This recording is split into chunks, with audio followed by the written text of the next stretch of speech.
Hey guys, Clancy here. It is my birthday today, and so I'm going to steal what goodwill I have with all of you to share a couple quick thoughts about, of all things, politics.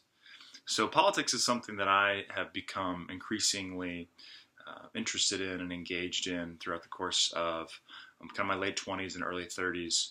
And it's something that I never thought I would be interested in engaging with. It's something that has always been something I've seen as ugly and just filled with manipulation and people that are all scheming and not really doing what they're supposed to be doing.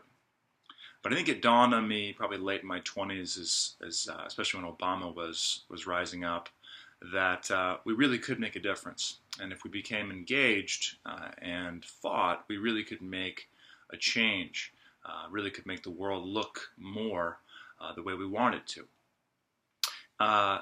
So to see the events, obviously, of recent history here in our country, with the rise of who shall not be named, has been hard. It's been difficult to process. But with time and sitting with it, I've come to see, at least from my perspective, that this is really an amazing opportunity for all of us. It is an amazing wake-up call for all of us.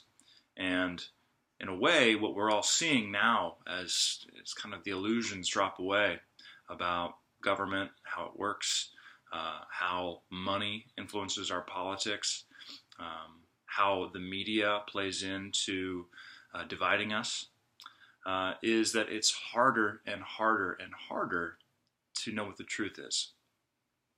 And the current administration is playing with fire by trying to mislead the public. They're trying to create this idea of alternative facts and fake news, just to create this narrative to make us all doubt what is true. And that's a confusing thing in its own right.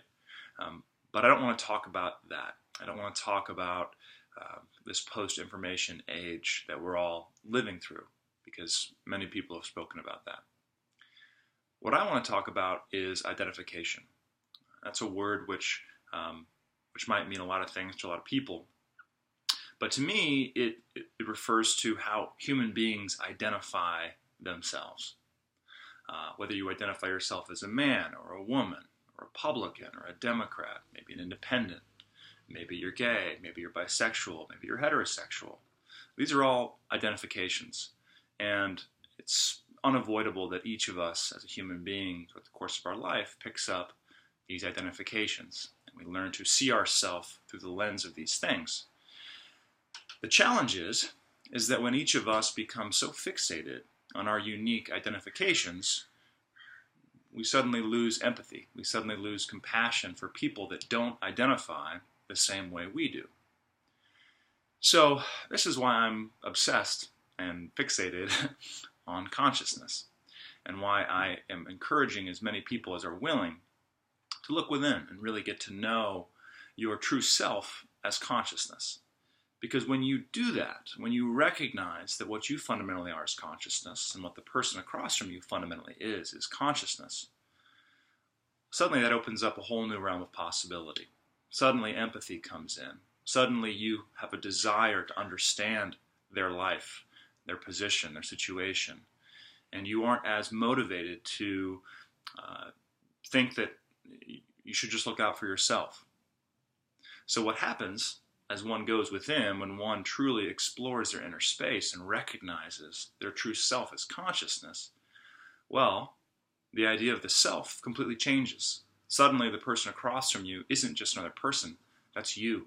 That's you in a different form. That's you with different identifications. And that, in my opinion, is what all this political nonsense and intensity right now is all about. Underneath all of this nonsense, I think what we're all grappling with as human beings is identifications. It's all these things that sit above our consciousness and which become the ammo to fight with other people. You know, you can flip through Facebook and see a million people yelling about how much they hate the Republicans. how much they hate the Democrats, how much they hate any other minority or group. It's weird, right? It's weird to observe it. But amidst all that weirdness, I think what we have to do, each of us, is to become increasingly aware of what we are. Not who we are, which can get us stuck in identifications that keep us at odds with everyone and everything else, but what we are, which is consciousness. So, anyway, a birthday riff. Thanks for putting up with it, and I hope it helps. Thanks, guys.